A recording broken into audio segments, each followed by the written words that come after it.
Welcome back to the Stephen A. Smith Show. Before I get on out of here, I had to talk about a story that's very, very important. And albeit indirectly, it involves...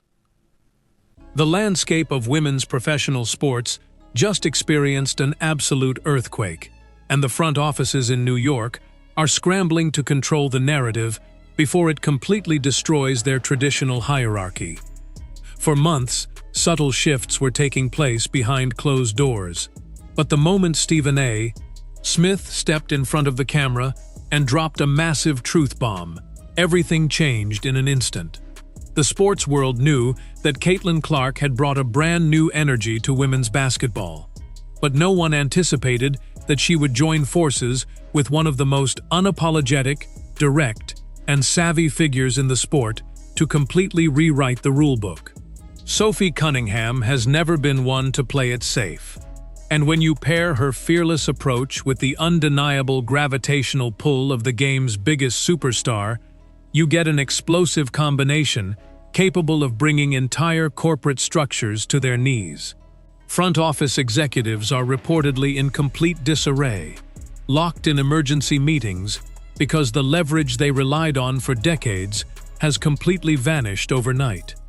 This isn't just about basketball scores, highlights, or box scores anymore. This is about a massive, permanent transfer of financial power that caught traditional sports power brokers completely off guard. The narrative that players should simply shut up and play while corporate middlemen hoard the profits has officially collapsed under the weight of market reality. But to truly understand how this massive shift happened so quickly, and why the league's top brass is in absolute tears, you have to look back at the exact moment the pressure inside the system reached its absolute boiling point. When Caitlin Clark entered the professional ranks, the expectations placed on her shoulders were absurdly high. But the financial realities waiting for her were downright insulting to common sense. Here was an athlete filling arenas to maximum capacity, breaking television ratings records that had stood untouched for decades, and driving merch sales through the absolute ceiling, yet operating under a compensation structure that seemed stuck in a bygone era. Every single arena she walked into was completely sold out, with ticket prices on the secondary market skyrocketing past those of premier male sports events. Television networks were practically begging for primetime broadcast slots, and corporate sponsors were lining up at the door with massive bags of cash, hoping to catch a fraction of her spotlight. Yet, behind the scenes, the pushback from traditionalists was immediate, intense, and bizarrely defensive. Analysts, former executives, and league veterans spent weeks debating her impact, while executive leadership seemed utterly unprepared to handle the sudden, overwhelming wave of mainstream attention. Instead of riding the wave and instantly modernizing the business, the traditional hierarchy clung to outdated systems, seemingly terrified of letting one individual hold too much influence over the collective brand. Tensions grew silently as the financial gap between what was being generated and what was actually being distributed to the players became too obvious to ignore. The stage was set for a massive breaking point, but nobody expected the spark to come from an alliance that caught every single insider off guard. While the mainstream media was busy trying to fabricate narratives of division and hostility, Sophie Cunningham was quietly building one of the most compelling and valuable personal brands in the entire sport. Known for her relentless intensity on the court and her absolute filter-free personality off it, Cunningham quickly realized that the old way of doing business in professional sports was designed to limit an athlete's ultimate reach. She saw the intense pressure being placed on Clark and recognized a golden opportunity to take control of the narrative, rather than letting outside executives dictate their worth. Cunningham wasn't afraid to step into the line of fire, defend her peers, call out ridiculous media coverage, and publicly address the double standards that held the league back from true commercial dominance. When she started quietly aligning her long-term business vision with the historic trajectory Clark was setting, it sent immediate shockwaves through executive boardrooms across the country. This wasn't just two players catching up for lunch or hanging out during the off-season. This was a strategic meeting of minds that combined raw, generational superstar power with pure media savvy and independent leverage. They realized that together, they didn't need permission from suit-and-tie executives to create massive wealth, launch global ventures, and shape sports culture on their own terms.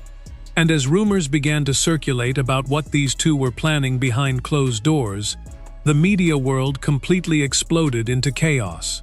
That is precisely when Stephen A. Smith stepped up to the microphone and blew the entire situation wide open for the world to see. Known for his explosive monologues, high-level industry connections, and refusal to hold back, Smith didn't mince words as he confirmed what many in sports business circles had been whispering about for weeks. He exposed the deep internal panic within executive offices, pointing out that the league's top leadership was practically in tears over their sudden, total loss of narrative control. Smith blasted the traditional power structures for failing to properly protect, promote, and reward the very talent driving their record-breaking revenue numbers, declaring that the old guard was officially living on borrowed time. His commentary highlighted the fact that Clark and Cunningham were no longer willing to wait for slow-moving board meetings or bureaucratic committees to grant them what they had already earned through sheer market demand. Smith's confirmation wasn't just mere speculation or television theatrics. It was a loud, unfiltered wake-up call that alerted every single sports media executive in the country that the old rules of engagement were officially dead and buried. The public reaction was swift and fierce, but what Smith revealed next about the exact details of their joint move left fans, agents, and league officials completely stunned. The core of this unprecedented power play centers around an independent strategic venture that completely bypasses traditional corporate media rights and restrictive league guidelines. Reports confirm that Clark and Cunningham have officially laid the groundwork for an exclusive, multi-platform media and lifestyle network that operates entirely outside the boundary lines of traditional league control. By partnering directly with disruptive digital streaming giants, high-stakes private equity partners, and top-tier content creators, they are creating a direct pipeline to millions of fans without having to split a single dollar with executive middlemen. Furthermore, their strategic involvement with emerging player-owned alternative platforms like the Unrivaled League has given them direct equity ownership stakes, something standard professional player contracts strictly prohibit or heavily restrict. This revolutionary move allows them to dictate their own schedules, control their personal image rights, and generate income streams that completely dwarf standard league salaries by exponential margins. They effectively bypass the middleman, taking the massive fan base they personally built and monetizing it directly through innovative content deals, direct-to-consumer merchandise, and massive equity positions. Front offices were left holding outdated, rigid contracts, while two of their biggest draws completely rewrote the economic playbook in real time, right before their eyes. But the economic impact of this move was only half the story. The political fallout inside executive boardrooms was far more chaotic. When word of this strategy officially reached the top levels of administrative management, the reaction inside executive offices was complete and total panic. High-level directors and administrative representatives who were accustomed to dictating terms, controlling player schedules, and micromanaging personal brands, found themselves facing a sudden, irreversible loss of authority. For decades, the league's operational model relied heavily on centralized control over intellectual property, broadcast rights, and individual sponsorship distributions, effectively keeping players locked into strict economic brackets, regardless of their true market popularity. But with Clark and Cunningham taking their brand power directly to global networks and independent equity investors, that centralized control completely dissolved into thin air. Insiders described scenes of frantic high-level emergency meetings as administrators realized that future television rights deals and corporate sponsorship renewals could be severely compromised if the league's top personalities were building independent media empires completely outside the official umbrella.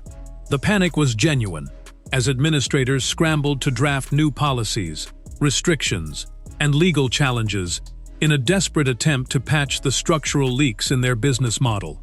They realized far too late that you cannot apply yesterday's restrictive rules to today's modern cultural icons, and the entire league was about to feel the massive aftershocks. As news of this groundbreaking power move spread like wildfire through locker rooms across the country, other high-profile athletes took immediate notice of the dramatic shift in leverage. Veteran players who had spent years silently fighting for minor salary increases and basic travel upgrades suddenly realized that the ultimate power lay in direct equity, personal media ownership, and strategic unity. A massive ripple effect began to form across the entire sport, with top-tier players re-evaluating their upcoming contract negotiations and openly demanding similar ownership stakes in future league ventures. The timing couldn't possibly be worse for league management, as collective bargaining agreement talks are right around the corner, and the Player Association now holds all the best cards at the negotiating table.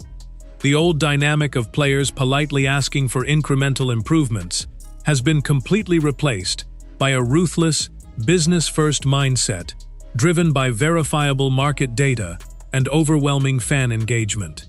Top agents and business managers are already restructuring future endorsement deals around this exact independent model, ensuring that their clients retain total ownership of their digital presence, content production, and personal licensing.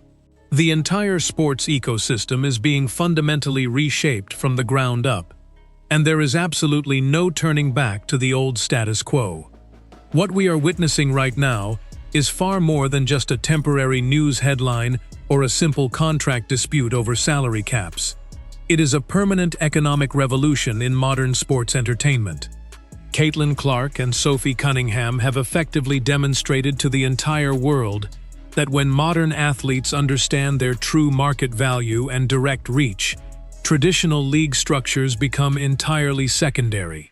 Stephen A.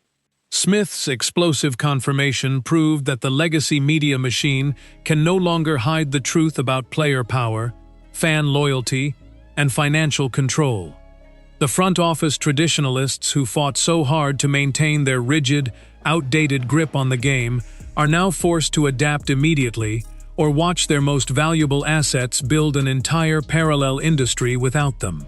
As alternative platforms continue to explode and direct-to-consumer sports media becomes the dominant standard, the balance of power will continue to shift decisively into the hands of the athletes who actually draw the crowds and create the excitement.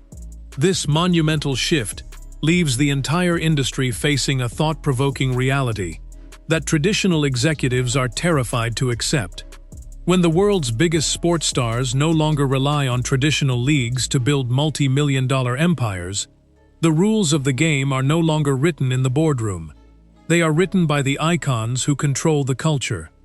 The ripple effects of this bold maneuver are already reshaping how broadcast partners approach future rights negotiations, creating an entirely new dynamic that favors creator independence over corporate dominance. For years, major television networks dictated how female athletes were presented, controlling broadcast schedules, marketing budgets, and commentary narratives with little to no input from the players themselves. However, with Clark and Cunningham demonstrating that millions of fans will follow them directly to independent platforms, those legacy networks are losing their monopoly on sports distribution. Executives at major networks are now forced to offer unheard-of incentives, including revenue sharing, direct co-production rights, and personal digital branding deals, just to keep these marquee stars featured on their traditional broadcasts. This sudden shift has completely terrified traditional league administrators because it weakens their bargaining power during high-stakes corporate negotiations. If the biggest draws in the sport can generate superior viewership and revenue on independent digital networks, the overall value of centralized television deals takes a massive hit. The league's leadership is coming to terms with the reality that they are no longer the exclusive gatekeepers of elite basketball content, and their ability to control the financial flow is eroding faster than anyone predicted. Meanwhile, behind closed doors, locker room culture across the entire sport is undergoing a dramatic psychological transformation that is leaving traditionalists speechless. For generations, younger players entering professional sports were expected to remain soft-spoken, wait their turn in line, and defer to established corporate structures without asking uncomfortable financial questions. But the fearless blueprint established by this new partnership has completely shattered that compliant culture, replacing it with an aggressive, entrepreneurial mindset among incoming rookies and established stars alike. Players are actively educating themselves on intellectual property rights, venture capital equity, digital ownership, and direct monetization strategies long before they even sign their first professional playing contract. This rapid evolution has caught league officials off guard, as they find themselves negotiating with a far more informed, unified, and uncompromising generation of modern athletes. The old tactics of using media pressure, subtle intimidation, or corporate loyalty arguments to keep players in line are failing completely in the face of raw market data and independent economic leverage. The dynamic has shifted so profoundly that veteran athletes who once criticized modern marketing approaches are now reaching out to follow this exact same blueprint, ensuring that player empowerment is no longer just a trendy buzzword, but an immovable economic reality that will dictate the future of professional sports for decades to come. When you look closely at the numbers behind this massive shift, the sheer scale of financial potential becomes completely impossible to ignore or deny. Traditional player contracts in women's professional sports have historically capped peak earning potential at figures that pale in comparison to the immense revenue generated by ticket sales, merchandise, and broadcast rights. By stepping outside those rigid artificial boundaries and securing equity stakes in production companies, direct streaming platforms, and independent brand ventures, Clark and Cunningham have effectively unlocked wealth potential that was previously unimaginable for female athletes. Financial analysts estimate that their direct control over personal media assets and equity partnerships could generate returns that surpass standard player compensation by more than 10 times over the course of their careers. This economic reality makes it impossible for front office executives to offer standard contract extensions without expecting immediate pushback and demands for equity-like incentives. The traditional sports business model was simply not built to handle athletes who possess more direct market influence than the franchises they play for, and the resulting friction is causing chaotic waves throughout every single corner of the sports industry. Furthermore, the timing of this power move coincides with a massive global evolution in how fans consume sports media, entertainment, and digital content daily. Younger audiences are rapidly moving away from traditional cable television packages and rigid full-length game broadcasts, preferring direct digital access, behind-the-scenes content, short-form media, and personal connection with their favorite icons. By establishing an independent media apparatus, Clark and Cunningham are positioning themselves directly at the intersection of this massive digital transition, capturing the full attention of a global fan base that values authenticity over corporate polish. They are not merely relying on 90 minutes of on-court action to maintain their relevance. They are building a continuous, 24/7 media engine that operates seamlessly across global digital networks. Front office executives who failed to anticipate this shift now find themselves trying to catch up to a train that has already left the station at full speed. They are beginning to realize that the traditional league structure is quickly becoming just one of many distribution channels for superstar talent, rather than the exclusive home of it. As the tension between independent player power and traditional league governance reaches an all-time high, the upcoming CBA negotiations are shaping up to be the most contentious and transformative battle in modern sports.